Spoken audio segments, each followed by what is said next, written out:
Today we talk about sea power in the Mediterranean between the 13th and 14th centuries, and focusing that specific time from the perspective of Genoa, the Genoese Republic. Um, Genoa, as presumably many of you already know, was one of the most important Italian maritime republics. That was a very ancient one as well. Um, um, it's famously a Ligurian city. It's still the the head of Liguria, administratively speaking, in northern Italy, and it was projected over the sea for obvious reasons throughout all the Middle Ages, because Genoa lies basically between the Apennine and the sea in these very short space that divides these two natural natural areas, and it was all projected over sea power. Originally speaking, Genoa was originally a Roman city that had flourished as a port, in fact, and during the early Middle Ages it was it decayed. Yet it was one, it maintained its maritime vocation still during the Byzantine age, because the Byzantines retained Liguria as part of their coastal dominions in Italy. Eventually it fell in the mid of the 7th century into the hands of the Longobards. I think we don't know pretty much about the city. I don't remember where it was the one that was that had its walls raised to the ground by the King Rotary, but seemingly that source is questionable. However, let's say that there was a period of decadence and a period of also of um, obscurity because of the nature of the sources, in which this city wasn't an entity on its own. Then with you know the High Middle Ages, we can say the European economy was slowly on the rise, and part of this growth was obviously led by the Italian coastal towns, who functioned as ports from regulating the trade between east and west through the Mediterranean, obviously. And Genoa rose as an autonomous city, and eventually as an independent republic, at least independent de facto, while obviously the whole area was still part of the Holy Roman Empire, becoming, especially in the 11th century, as we were saying, one of the major Italian republics. And the Genoese position on a broader at a broader look is very good, because it's straight at the center of Liguria, as we have seen, in a very strong position within the mountains, right on the sea, and it has it's halfway between Tuscany and Provence. So two areas that were, telling the truth, quite developed at that time, and that were in fact quite strongly in contact. Tuscany was heavily influenced by Provençal culture and literature, famously, and especially right in front of Genoa, if you look south, there is Corsica. So these island, after which you have Sardinia, and various islands in between Corsica and Tuscany, that could serve as a base, logistical base for the ships to to get supplies and so on.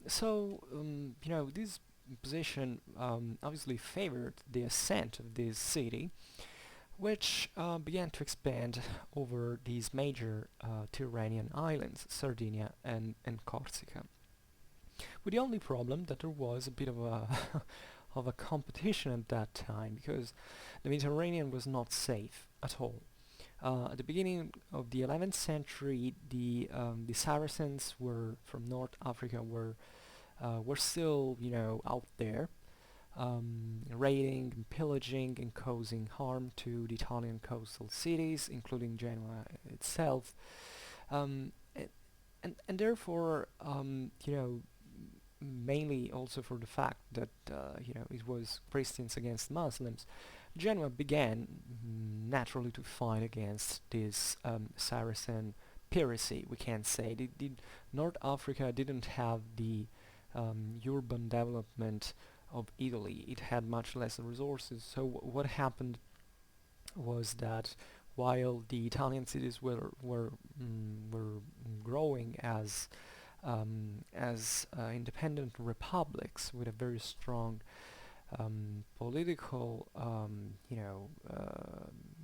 development and a great amount of resources from many from many inland areas, North Africa could see just the development of sort of piracy, so something much less organized. Then in military affairs is very dangerous, because not having a leader, a unique organizer of warfare, brings to usually to defeat at parity of forces.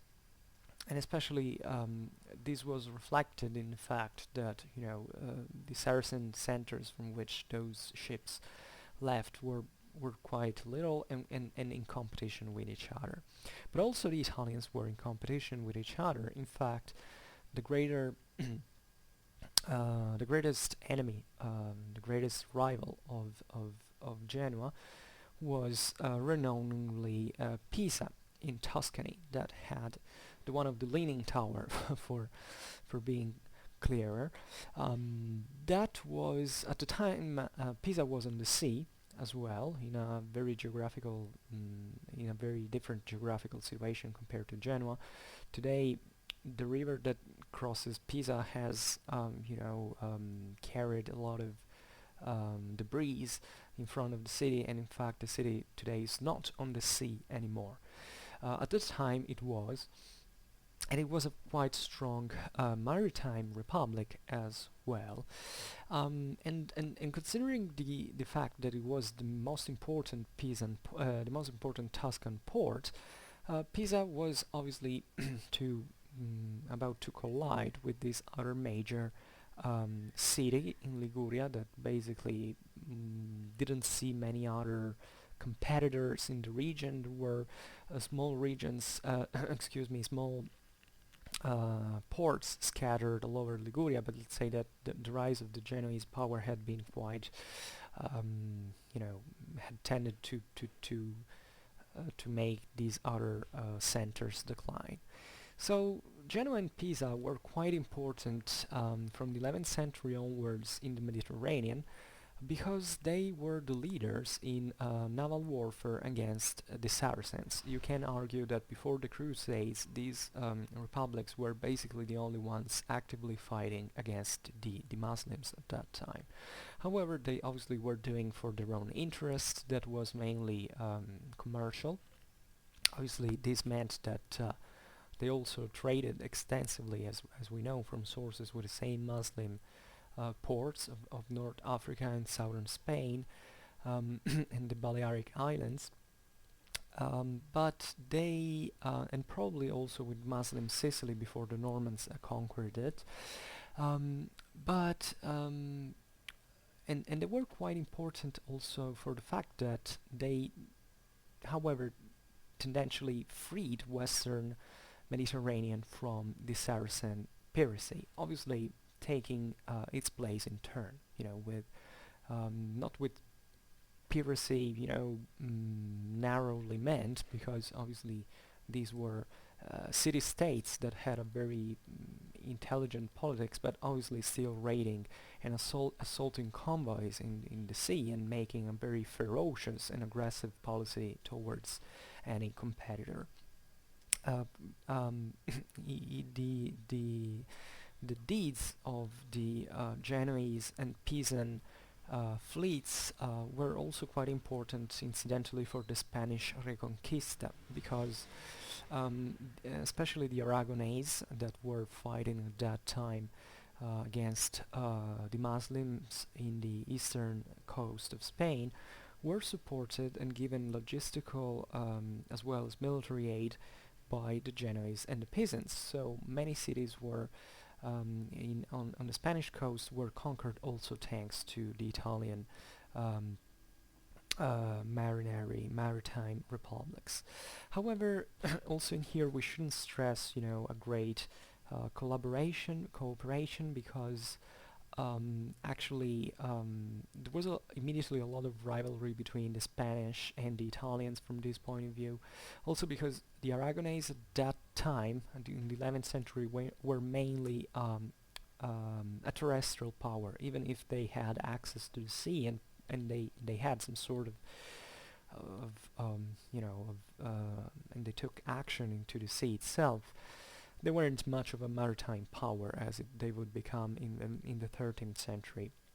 So it happened sometimes that the Aragonese would conquer a Muslim castle, I don't know, on the coast of Spain, also through through the help of the Italian naval forces. But the things that he had promised to those to Genoa and Pisa before, for obtaining their help, once that the victory was achieved, were not respected, and therefore the Italians would make retaliations and sometimes even siding with the same Muslims, but eminently for trading reasons. Let's say that in the 11th century that wasn't that strategical hostility with the Aragonese that we will be seeing in the following centuries in a while. So instead, the major object of content of the Italian cities at that time, as well and of territorial expansion, were the two main islands of Corsica and Sardinia. Which meant that Genoa and Pisa fought over these islands that were obviously quite rich and were very important, at least for them, and they were out of reach of other naval powers at that time. So it was just about Genoa and Pisa, individually speaking. Corsica and Sardinia are very different. Historically speaking, Corsica has never been much of a very wealthy land. Sardinia was more. In Roman times, Sardinia was quite fertile. It had a lot of grain, and in medieval times, it was renowned for its gold and silver mines. Another very important island was, though smaller, was the island of Elba, also where Napoleon went into exile, incidentally. That also was very important since ancient times for its mineral resources, and even the Etruscans exploited that in that time. And for certain reasons, Pisa probably initially was, I can't say more powerful than Genoa, because I lack data for really expressing such a judgment. But let's say that Pisa at a certain time was a very big power that wasn't just a naval power, but also had very strong interests in the Tuscan farmland and terra firma, as I can say, and Genoa instead was a bit more projected on the sea, probably as a major direction of expansionism. Also, because Pisa is objectively into sort of lowland, or at least hills into Tuscany, while Genoa has the mountains, and from one side and sea from the other, so and the choice at that point is quite obvious. And Genoa became to rule over Corsica and parts of northern Sardinia, but the major part of Sardinia and as well as the Elba Island and other minor Tuscan islands were a Pisan domain. And Pisa really made a lot of fortune in Sardinia. It's very interesting to see, especially that this from a sort of social point of view, because these city-states, as we said, had institutionally speaking a republican asset, which translated in more in more practical terms, it meant that there wasn't a lordship ruling over these cities, and that there were some I don't know how to define that, but some sort of group of noble families with similar interests that ruled the city business, and there wasn't much of a leader of all. Obviously there were certain offices that were related to the city. There was a chief, there were admirals, there were people who held power, but it was something cyclical, and the republican asset prevented from a singular chief to take over. So what happened is that in these islands, and especially the peasants in Sardinia, did something very, very weird and very fascinating at the same time for the medieval era. That in Pisa, these merchants would, arm the ships, even arming them from a military point of view with their own families or other people paid and equipped for naval warfare, not just for naval warfare, were mostly merchants. Yeah, there were noble families, but they were mostly involved into trading activities, and they could be knights, they could bring the sword, but essentially that wasn't seen very well in the city, because it always meant that potentially that sword could be used against the good of the republic. But there wasn't need of this, apparently, at least not more than much. Well, to tell the truth, the civil struggles between these families within the same Genoa and Pisa were actually very strong. But there was a way to overcome that, which was to go expanding and gaining money and making a lot of money by becoming lords into these islands. There was a phrase that was normally told, which sounded something like a citizen in Pisa and a lord in Sardinia, because these guys went there, and Sardinia was a very harsh place. Sardinia during the Middle Ages has a very beautiful history that very few people are aware of. But let's say that generally speaking, their society was a bit more backwards compared, obviously, with the Italian cities of the mainland. Sardinia being always something on its own, practically speaking, in history. It's not ethnically and linguistically, it's not even studied together with Italy in modern sciences, so that maybe gives you a dimension of how different it really was. And the Sardinians were, by the way, very tough people, but being so primitive in many ways, and up to a certain point anyway, because they still had some sort of developed society, were incapable of stopping these invaders from the sea. The Sardinian interland actually was always inaccessible in a way, and these maritime republics from Italy really needed to have ports and access to at least to the trading routes.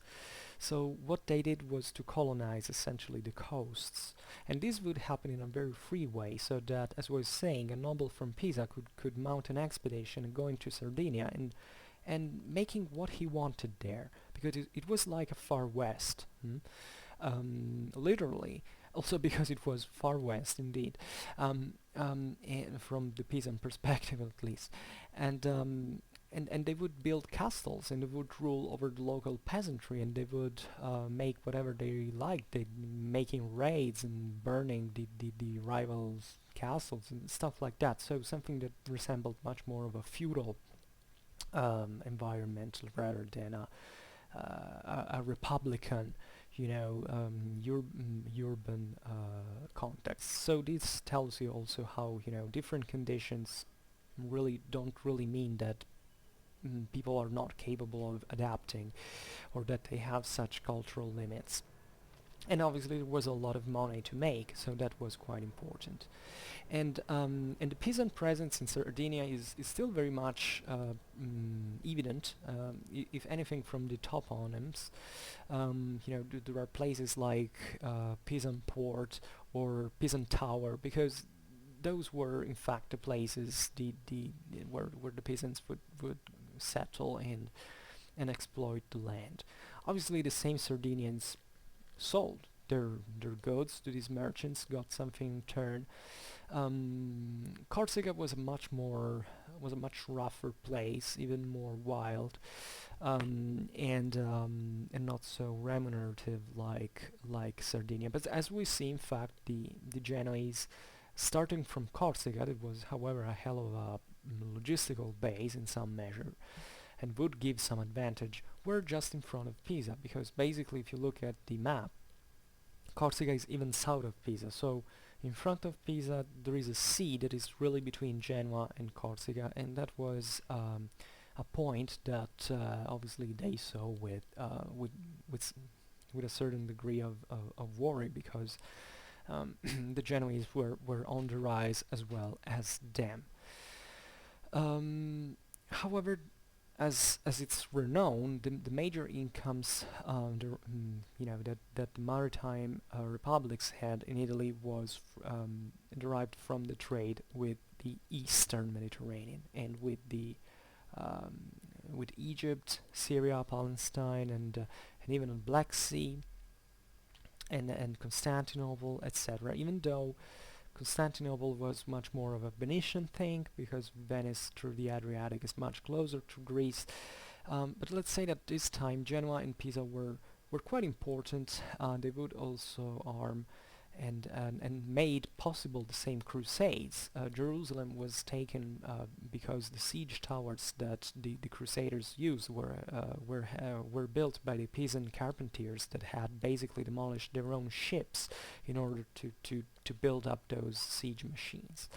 And that tells you how important they were. You needed ships. No power in mainland or in continental Europe had a fleet that could serve that purpose. The Italians had, and they made a lot of money through that, besides just trading with the East.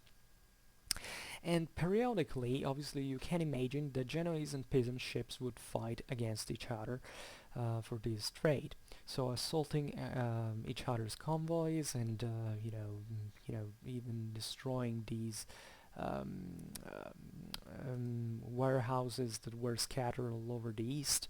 In certain coastal cities there was either a Pisan quarter or a Genoese quarter, and these guys would essentially land there with their own ships and make a mess in these cities that, by the way, were under someone else's authority, maybe under, I don't know, the Egyptians or someone else. But these Italians ruled the sea so much they could do whatever they liked, or at least they could kill each other and make a mess everywhere without too many troubles, because that was what really interested them the most, taking out the rival.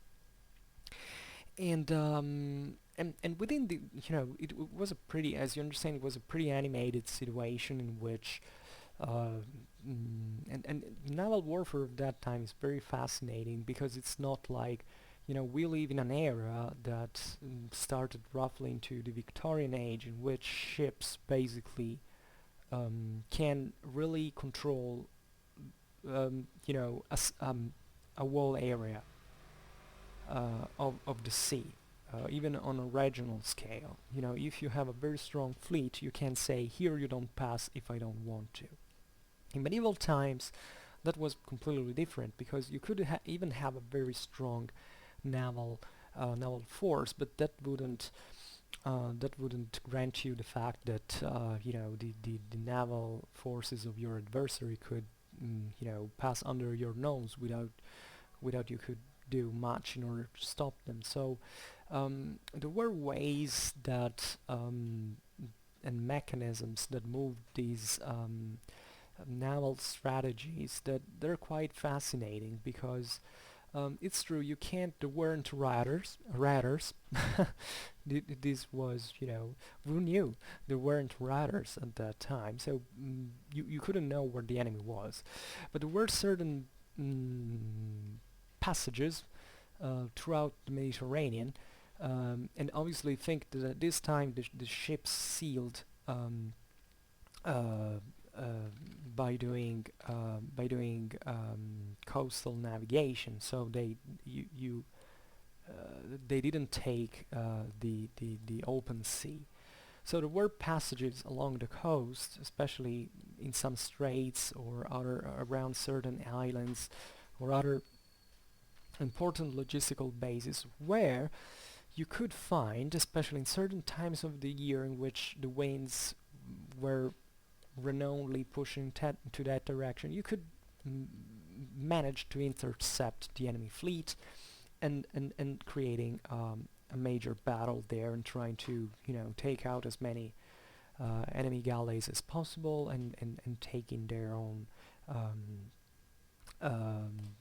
carrying ships, the ones that had the goods within them, because these were expeditions normally made up of war galleys, and then of escort, and then minor ships carrying the goods. And obviously that meant that in order if you want a naval battle that kind, not only you took out part of the enemy military naval power, but you also destroyed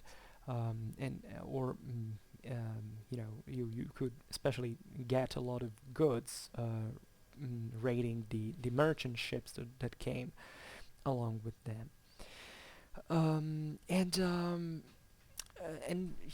The Pisan and Genoese struggle was eventually came very late in time. It was, if you think about it, it's a lot of centuries of naval struggles between these two republics. So you can imagine even the hatred, generation over generation, that for centuries would be fueled by such wars. However, arriving in the 13th century, and here we finally start the video, telling the truth, we see that the Mediterranean was much more, cinetic than it had been in the past, because other powers were on the rise. Wealth was also, there was always an increasing number of wealth that attracted potential competitors, and there were a lot of more of resources invested into naval warfare and sea trade. So what was happening at a certain point was also that Genoa, that was at the time getting larger and surpassing Pisa, in the trade with the East was also getting to competition with Venice, that, as we've seen, was also in its own, maybe in its own better defined sphere, more tied to Constantinople for historical reasons that we will be discussing one day. And there was an increasing worry that for Venice, that the Genoese could bother them. For one very reason, that during the 13th century, as you know, the Byzantine Empire was destroyed by the Crusaders, and thanks to the Venetians as well, who took basically all the Byzantine ports, while the mainland was given to the French and the other Crusaders that had that basically, Venice was very clever into that, because the Crusaders ended up in killing each other eventually, while Venice kept those ports of hers quite dearly, and with much less, economical, needs of, well, if you just have ports, you don't have to garrison them. Essentially, you're already within someone else's domains that are defended by that local power. But the problem was that the Empire of Nicaea, that was basically the one where the the Paleologs dynasty that eventually would retake Constantinople, that it was in Turkey, in Western Turkey at that time, had called the Genoese to provide themselves a naval force to regain the control of Constantinople that had been lost to the Crusaders, to the Western Crusaders. And what happened is that the Genoese said, okay, we help you since you have no naval power, but you have to do something for us. We will do something for you. And you have to do something for us. You gave us the monopoly of all certain trade goods in the places that we will be reconquering. And this happened especially within the Aegean Sea. It's very important, for instance, the and where the Nishan Empire was expanding and trying to recover in all these small Aegean islands a certain logistical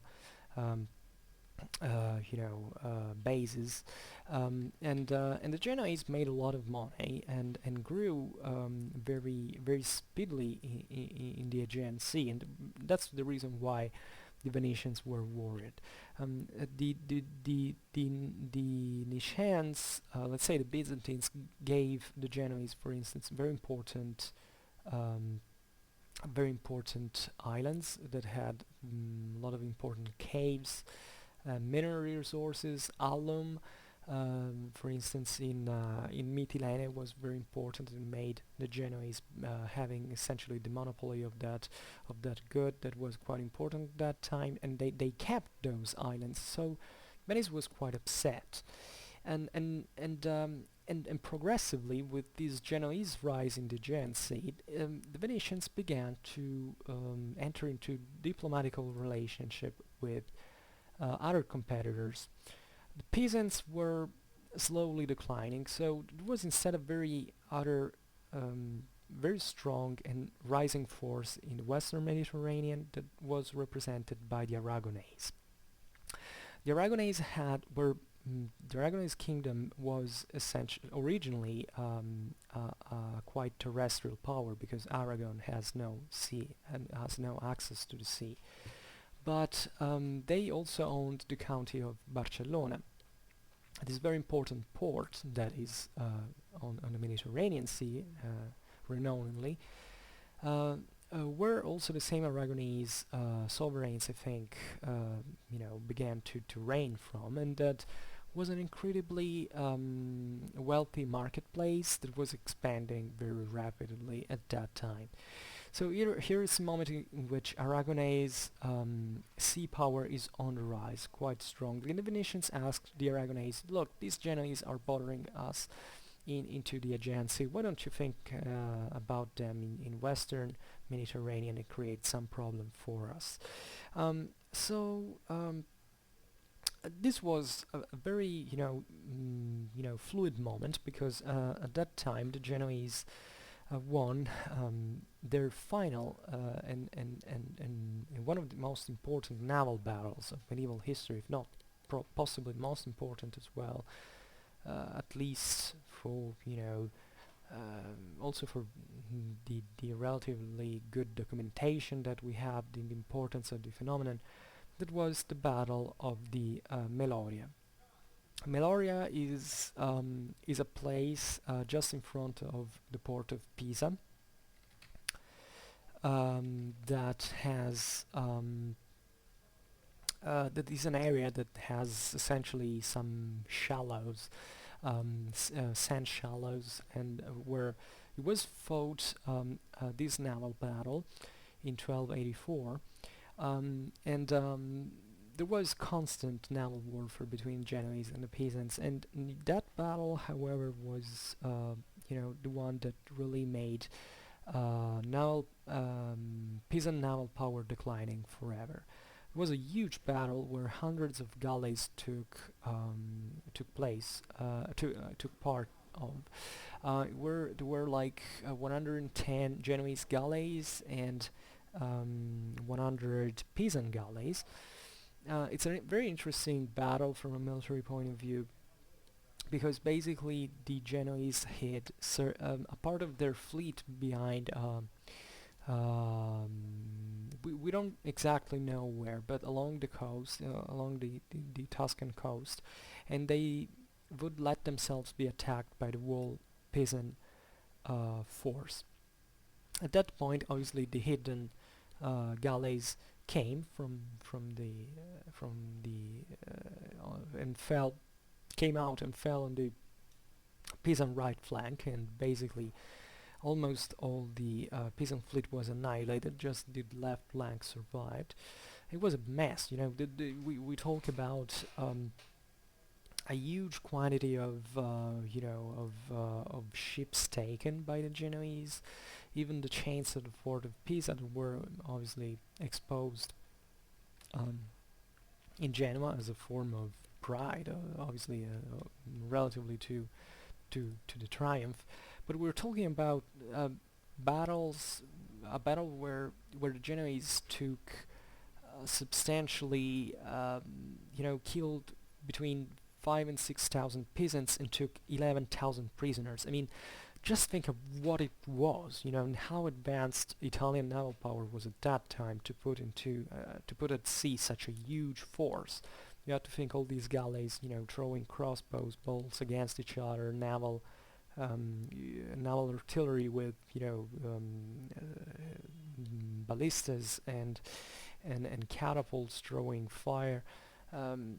Something that we hardly can understand. It's probably one of the most fascinating chapters in naval history, through which, we're talking about, obviously, ships that, and crews especially, that had a huge sea experience. They were most skilled mariners in Europe at the time, and a lot of skill also in the same warfare, because as we have seen, any trade expedition basically saw some form of warfare as well. These galleys were all armed, and there wasn't just the enemy rivals. There could be other powers, and even land warfare with landings and stuff like that. So they were very highly skilled mariners. And with the defeat at the Malaria, the Pisans were basically incapable of competing with Genoa.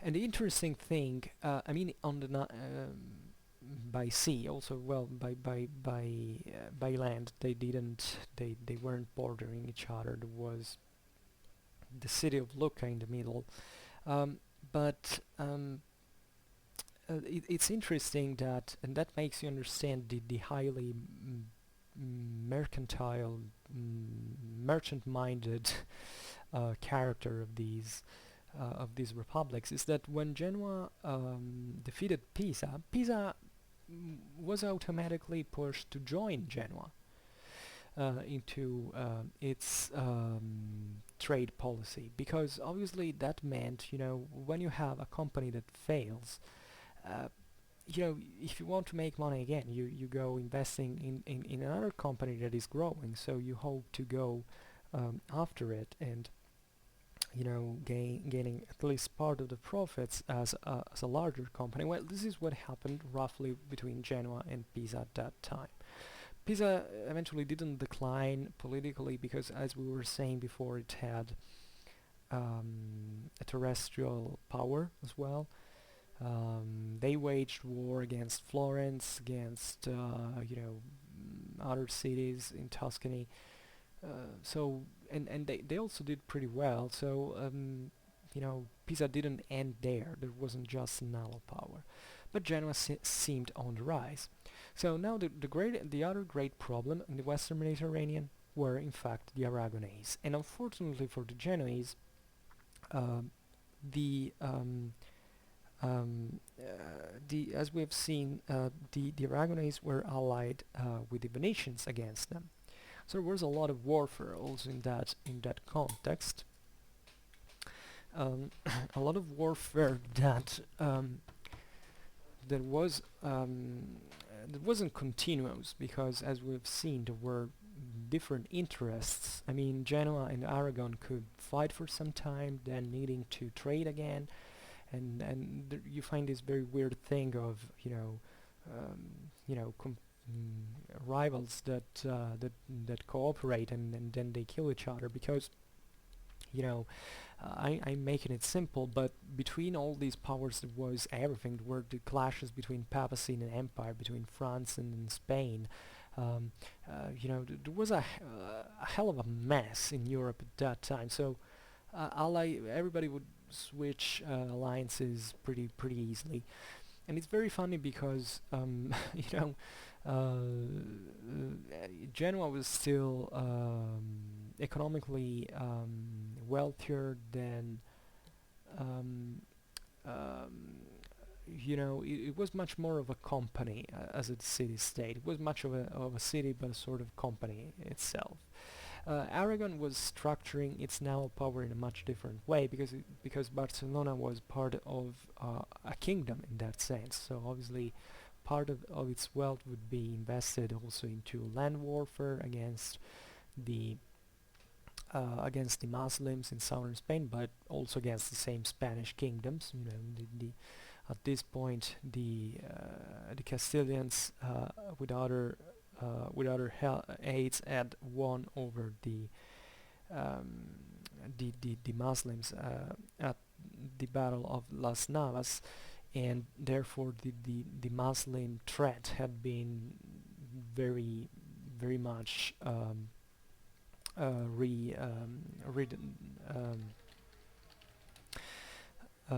reduced, downsized, resized, and the Spanish monarchies would basically kill each other between Christians rather than thinking about the Muslims that were reduced to Granada. But there was still some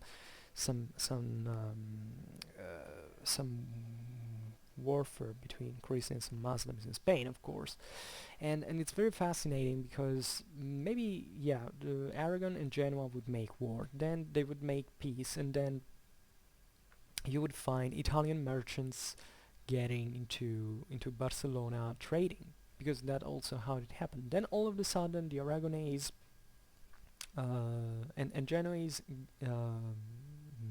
started fighting again, and all the Italian merchants in Barcelona would be arrested and all their goods confiscated, and then they would make peace again, so they would restitute. I mean, all returned all the properties, and it was all like that.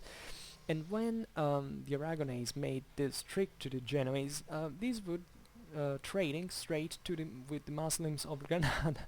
So shifting this trade and relative wealth with the to the with the Muslims of Granada. So a very dynamic scenario when such things could happen.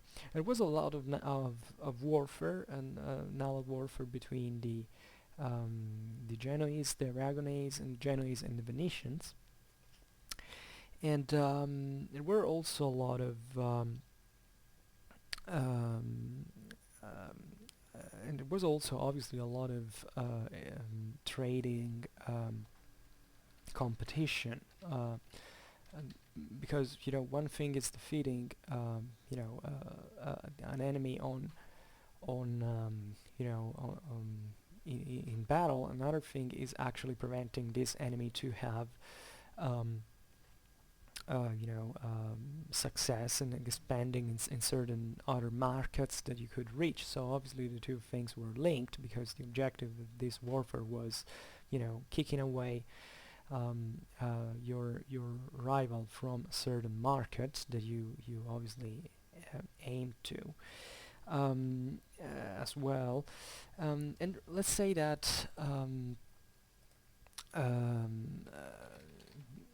there was also a lot of resources that were lost in the process. This is a moment, the 13th century and the 14th century, in which Europe as a whole, but I'd say obviously and firstly, these Italian maritime republics invested a huge quantity of resources into naval warfare, into this, which was extremely costly, and this tells you how wealthy these centers were. But that also had a price. It also had a cost. It had to repay at a certain point. Otherwise, idling from a strategical point of view in terms of balance between powers could be dangerous as well. And yet the Genoese and the Venetians and Aragonese would fight over and over. And let's say that it's only at the mid of the 14th century that the Venetian and Catalan coalition inflicted to the Genoese so heavy naval defeats, especially near to Constantinople, but even into the same Tyrrhenian Sea that was a Genoese sea at that time, made Genoa, looking at her cards and saying, "This is not very convenient anymore." Because these powers are too powerful. Warfare would continue. There was a time in the 80s of the 14th century where Genoa was about even to conquer the same Venice by sea. Incidentally, in a battle that instead was decided on land. In the Battle of Chioggia, essentially, was also one of the first battles in which in which artillery had a substantial role into the outcome of this siege. And however, the Genoese started from from from this mid of the 14th century to start looking away, and especially this the Aragonese push toward the east, so towards those markets and ports that had been traditionally in the influence of Genoese, obliged the same Genoa to look away and to think of other trade routes to exploit. Now, this is something very interesting if you think about it, because as we were saying before, these political entities were quite adaptable, and it's extremely fascinating how, with the technological knowledge and scientific knowledge of that time, how these powers were able to think strategy and in a broad way, also not just militarily but also economically speaking, and how they would make good choices overall. I mean, you could see how stubborn they were, um, fighting for literally hundreds of years against a rival, but that's because it was convenient, and how at the same time they would be able to abandon that seemingly all of the sudden, because they already knew that there was another option that would be more convenient. Obviously, they also made attempts. They didn't know everything or how things could turn. But what Genoa did was something very clever that, as we say, didn't actually take her out of the Mediterranean. Genoese power in the Mediterranean was very strong. Genoa maintained many possessions in the east, notably in Turkey and in the Ukraine, especially into the Black Sea, and that was quite important that time. By the way, that they had to fight against local powers, famously against the Tatars and even against other Near Eastern entities. But overall, the major, you know, mm, trade routes that Genoa developed at this time were even outside of the same Mediterranean Sea. And this is a great turning point in European history, because this had huge consequences for the whole human history, telling the truth, because and we will see why. I will tell you later. As we were saying, first of all, the Genoese looked at the Muslim kingdom of Granada as a sort of ally against the Aragonese, and the medieval kingdom of the Muslim kingdom of Granada was quite important because it was placed in southern Spain. It was mainly a terrestrial power, but it had access to the sea. And it had access to the sea from Europe, of course, but from the other side of the sea there was Africa, that was controlled by the Moroccans. Now, the only Christian power there that had access to the same Mediterranean was the kingdom of Castilla. Castilla was the main Spanish kingdom at that time in terms of force and strength and centralization. It was a hell of a power, but it wasn't much of a sea power. Paradoxically, I think it had more ships in the north, on the Gulf of Biscay, that served even during the Hundred Years' War in parts, but it was a mainly terrestrial power, and in the Mediterranean they didn't have much. They had tried to get from the other side to get into Africa and defeating the Moroccans, but they had been defeated in a naval battle in which they had lost terribly against the Muslims that were better seamen than the Castilians were. So the first attempt, this meant that basically to pass through the Strait of Gibraltar and getting to the Atlantic, you had to be at least friendly with those Muslim powers. So not just the Kingdom of Granada represented a market that was in competition with the Aragonese, that the Genoa could exploit to get to get money. So, but it also meant that Genoese ships could pass through that the trade of sea between Africa and Spain, and to get across the Strait of Gibraltar. This was actually quite favored also by Castilla, because obviously it was doing harm to her rival Aragon. It was much of a problem, as we've seen, for sea power in of the Muslims, because the Castilians didn't think of that anymore. So basically, the Genoese had for the first time access to the Atlantic routes, and that was an extremely good deal. An extremely good deal for many reasons, because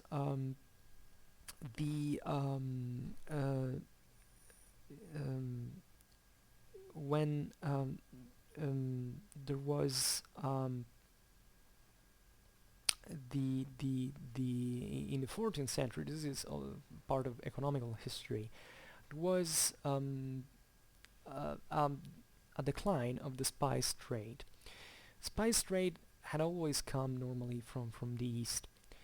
Now, for certain reasons that include the Tartar invasions and the wars between the Mamluks and other powers, the spice trade from the east was blocked, and the only markets where spices could be found in Europe was south of Spain, where the Genoese had access to.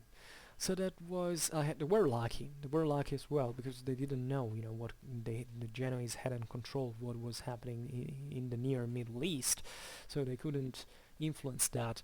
But they were extremely lucky to have that those markets open to their trade in that very moment in which spices were very highly demanded on in European markets because of the shortage of the same.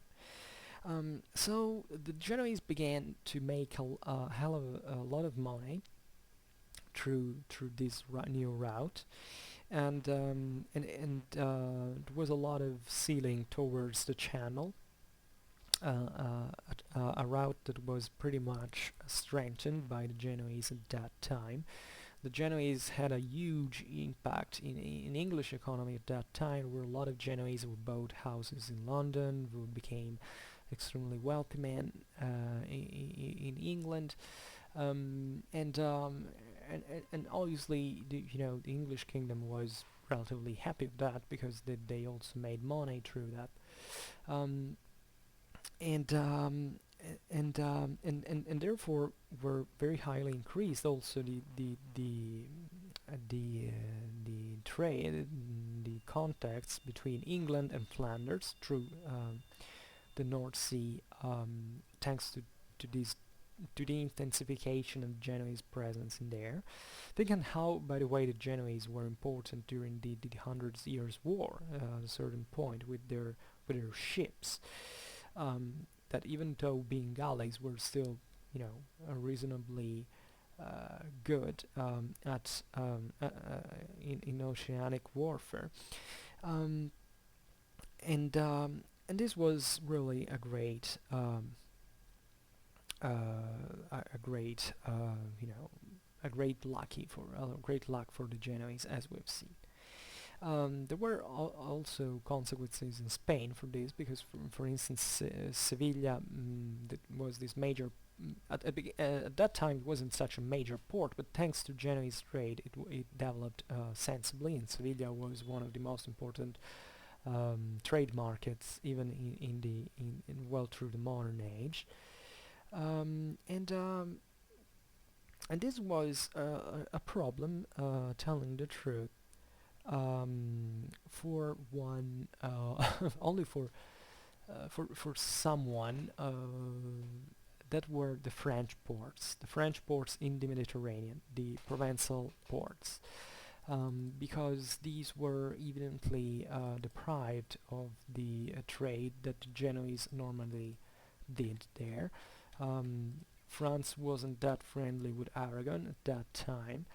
The spice trades that normally passed through there didn't pass there anymore, so certain cities in the of the Mediterranean coast of France really decayed during this period. Although this is also part of a bigger picture that involved not just Genoese trade, but also Venetian trade with southern Germany, for instance, and a lot of other transformations. The same France was being ravaged by the Hundred Years' War. I mean, everything was extremely interconnected. So I don't know if you liked this video. I liked that, especially the first part, because I like very much the history of the Italian maritime republics, especially from the military point of view. But this is important just to give you a dimension of how certain changes are so important for something that's so small as it can seem, trade route. That, yeah, it's obviously important, but you wouldn't think one city would change the whole thing. Well, it did, because when Genoa opened the Atlantic trade route, that changed a lot. For instance, something I forgot to say is that this is also the moment in which the Iberian kingdoms, see Portugal firstly, began to expand into Africa, into the Atlantic islands through the sea, obviously, also in Africa. And according to you, who were the guys who were on the Portuguese ships? Portuguese people? No, they were mainly Italians. Telling the truth, it was a very multi-ethnical, group. But obviously, the most expert seamen and admirals and sailors did come from Italy, and the Genoese were extremely important for the Iberian kingdoms to make geographical explorations. Also because, by the way, the Italians at this time were so much ahead in cartography. The Aragonese and and Genoese and Venetians were so advanced in cartography at this time that they were needed for their mathematical skills all over the world to draw maps and to lead explorations of new lands and stuff like that. And obviously all these trade put in motion also a lot of further organization of technological research for ships building and their loads and carrying their loads, and there was a lot also of development in mathematics, in accounts, in banking, lots of stuff that were born in cities like Genoa indeed. So you can understand how, in the bigger picture, how much this was vital, for European history in many ways, and how much of what was invented at that time is still in use today. Many banking practices were actually invented by the Italian merchants back in the low Middle Ages. So it's very, very, very fascinating. So I hope once again you liked this video. If you did, thanks. And I beg you to share this video, because it's really the best way to make this channel grow if you're interested in its contents, and especially if you want subscribe, leave a like, and if you have any question, which I find the most important thing, please feel free to ask, and at this very time I can make even a video on commission or relatively to a particular topic if you are interested in. So thank you once again for listening. I wish you a nice time and see you next time. Bye.